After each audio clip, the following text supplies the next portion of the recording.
Le fait régional est un phénomène qui prend une ampleur de plus en plus grande, très largement parce qu'aujourd'hui on est confronté à une différence entre ce que l'on peut faire et ce que l'on voudrait faire.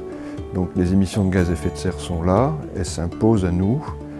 et il y a une difficulté qui est de savoir comment on peut protéger nos territoires dans ce cadre-là et comment cette protection du territoire peut aller de pair avec une prise en compte de la nécessité de cette réduction des émissions de gaz à effet de serre. Donc il y a un double enjeu qui est aujourd'hui, qui porte les territoires de manière très forte, parce que c'est là que se font les choses. On a toujours besoin d'avoir un système qui soit un système qui regarde le réel. Donc il n'y a pas de solution aujourd'hui sans qu'on passe par des territoires sur lesquels les choses se font. Donc, et cette évolution, c'est une évolution extraordinairement rapide. Quand on regarde les émissions de gaz à effet de serre sur une période assez longue maintenant, par exemple depuis les années 60 jusqu'à maintenant, on voit qu'on a peut-être une moitié de CO2 en plus dans l'atmosphère, avec des choses qui sont très largement irréversibles.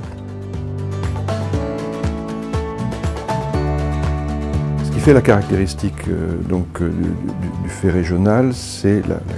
capacité à suivre les choses de manière régulière en prenant en compte le fait qu'on est dans un domaine où l'humain compte, la biodiversité compte. On n'est pas confronté seulement à une problématique forte qui est celle des émissions de gaz à effet de serre. On est confronté à un système beaucoup plus large, beaucoup plus complet, que l'on a le devoir de mettre en acte et qui va permettre de regarder comment se font les choses de manière beaucoup plus